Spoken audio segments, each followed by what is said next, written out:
Welcome to గరం గరం బెజవాడ రుచుల్లో. ఈరోజు మనము దోసకాయలు ఇదే సన్నగా నేను కట్ చేసి పెట్టుకున్నాను. దోసకాయలు ఎండి చేపలు వండుతున్నానండి ఈరోజు. ఎందుకంటే ఈ చేపలు ముందుగానే మనం శుభ్రంగా గోరువెచ్చని నీళ్ళల్లో కనీసం ఒక పావు గంటన్నా నానబెట్టాలండి. నానబెట్టిన తర్వాత మనము చేత్తో ఇలాగా మన వీడియోలో చూసారు కదా, ఈ చేపని ఇలా అంటే పైన ఉన్నటువంటి పులుసు అలాగే దీని మీద ఉన్న మురికి అంతా కూడా వచ్చేస్తుంది. అప్పుడు కొంచెం 2 సార్లు కడిగిన తర్వాత పెరుగును కొంచెం నిమ్మరసం వేసి బాగా కడిగి ఒక 4-5 సార్లు కడిగితే ఆ నీసు అంతా పోయిద్దండి. అప్పుడు మనం కర్రీ చేసుకోవచ్చు. చాలా టేస్టీగా ఉండే ఈ దోసకాయ ఎండి చేపల కర్రీ ఎలా చేసుకోవాలో చూద్దామండి. కళాయి పెట్టి తగినంత ఆయిల్ వేసుకోండి.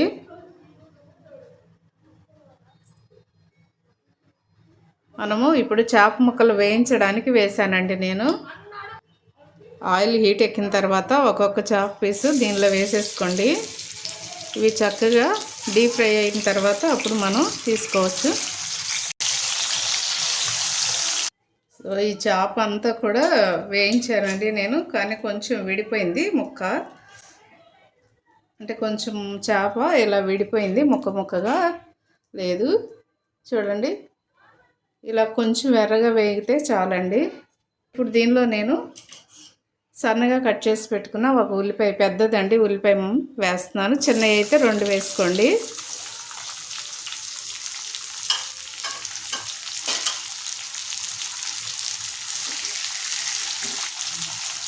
ఇవి కూడా చక్కగా ఎర్రగా వేగేంత వరకు కూడా ఈ ఆయిల్లో మీడియంలోనే పెట్టండి. స్టవ్ ఫుల్ పెట్టొద్దండి, ఎందుకంటే ఈ కింద చేప అంతా కూడా అంటుకుపోయింది కదా, ఇదంతా వచ్చేస్తుంది. ఇప్పుడు మనం టమాటా వేస్తే కనుక ఇదంతా కూడా వచ్చేస్తుంది, ఇంకో కళాయి పెట్టక్కర్లేదు. వేయించిన తర్వాత ఒకసారి ఆయిల్ చాలకపోతే కొంచెం వేసుకోండి అండి. కర్రీకి ఆయిల్ చాలదు అనుకుంటే కొంచెం వేసుకోవచ్చు. మనం వేగిన తర్వాత చేప ముక్కలన్నీ వేయించేసిన తర్వాత ఆయిల్ చాలదు అనుకుంటే కొంచెం వేసుకోండి. చూడండి, కొంచెం కరివేపాకు అలాగే 4 పచ్చిమిర్చి కూడా వేసేస్తున్నాను.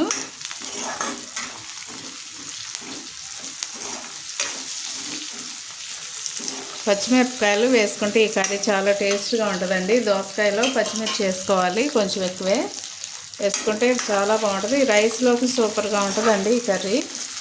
తప్పకుండా ట్రై చేయండి అందరూ కూడా. చూడండి, పచ్చిమిరపకాయలు వేగిన తర్వాత నేను కొంచెం పెద్ద టమాటాలేనండి 2 టమాటాలు కట్ చేసి పెట్టుకున్నాను, ఇవి వేసేస్తున్నాను. నేను ఈ కప్పుతో 2 కప్పులు వేసాను ముక్కలు. 2 పెద్ద టమాటాలు తీసుకున్నానండి.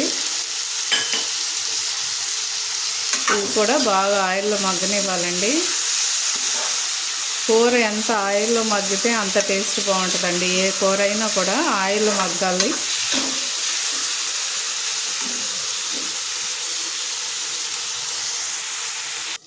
ఒక్కసారి కూర కలుపుకుందామండి మూత తీసి.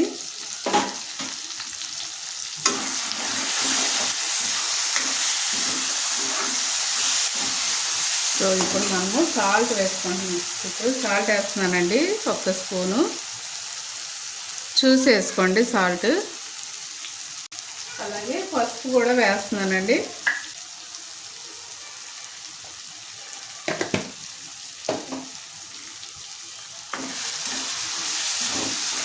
సాల్ట్ వేస్తే కూర త్వరగా మగ్గిద్దండి. అలాగే చక్కగా అన్ని ముక్కలకు కూడా పట్టుద్ది. ఏ కర్రీ చేసినా కూడా సాల్ట్ ఫస్ట్ వేసుకోండి. సాల్ట్ పసుపు వేసుకుంటే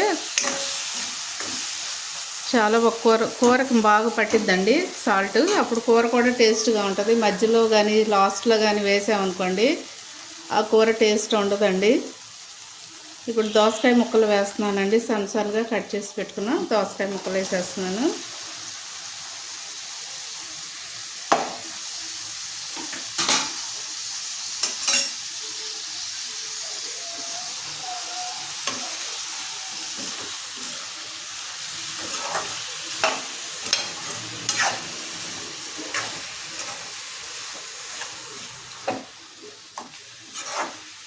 చక్కగా కలిపి మూత పెట్టేసేయండి. మూత పెడితే కూర చక్కగా మగ్గిపోయిద్దండి ఆయిల్లో.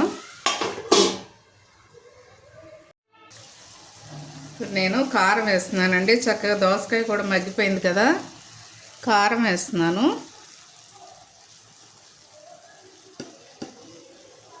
ఒక స్పూనున్నర వేసానండి.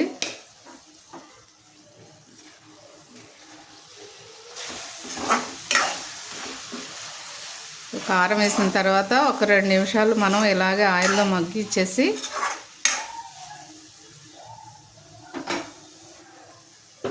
ఆయిల్లో ఇలాగే మగ్గనివ్వాలండి.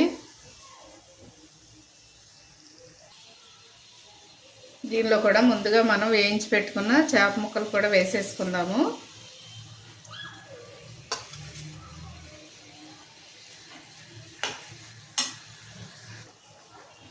ఇవన్నీ కూడా దీనిలో వేసేసుకోండి. వేయించి పెట్టుకున్న చేప ముక్కలన్నీ కూడా దీనిలో వేసేసుకుని ఒక్కసారి మనం కలిపేసేయండి.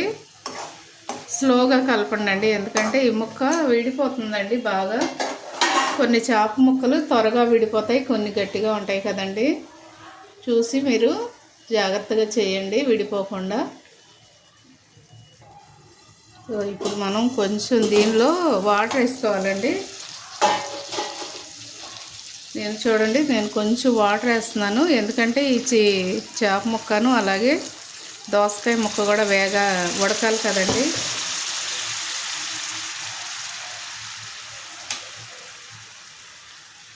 అందుకని నేను కొంచెం వాటర్ వేసానండి, ఎక్కువ వాటర్ అక్కర్లేదు.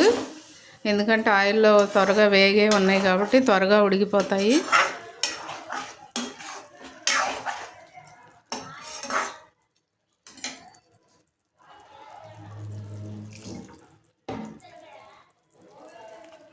ఇప్పుడే కొంచెం ఉప్పు కూడా చూసేసుకోండి, సాల్ట్ సరిపోయిందో లేదో.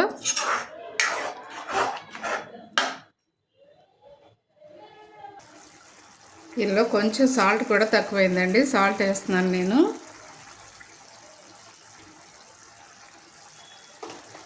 అలాగే కొంచెం కొత్తిమీర కూడా వేసుకోండి. ఉడికేటప్పుడు కొత్తిమీర వేసుకుంటే చాలా బాగుంటుందండి.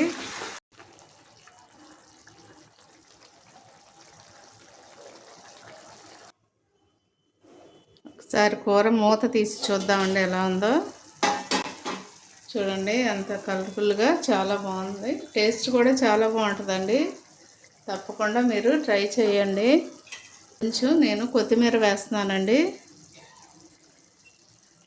స్టవ్ కట్టేస్తున్నాను. కూర అయితే రెడీ అయిపోయింది. చూడండి ఎంతో టేస్టీగా ఉండే దోసకాయ ఎండి చేపలు కర్రీ రెడీ అయిపోయిందండి. మీరు కూడా తప్పకుండా ట్రై చేయండి. ఏ చేప అయినా పర్వాలేదండి, టేస్ట్ బాగుంటుంది. నేనైతే ఇది గురక తీసుకున్నాను, అందుకే కొంచెం విడిపోయింది. మీరు వేరే తీసుకునైనా సరే ఇలా ట్రై చేయండి తప్పకుండా. టేస్ట్ అయితే చాలా అదిరిపోయిద్దండి. రైస్లోకి చాలా బాగుంటుంది. స్టవ్ కట్టేసి నేను బౌల్లో తీసుకుంటున్నాను. అలాగే మా ఛానల్ మర్చిపోవద్దండి. గరం గరం బెజవాడ రుచులు. సబ్స్క్రైబ్ చేయని వారుంటే సబ్స్క్రైబ్ చేయండి, షేర్ చేయండి, లైక్ చేయండి. తప్పకుండా అండి లైక్ చేయండి, లైక్ చేయటం మర్చిపోవద్దండి. Thank you.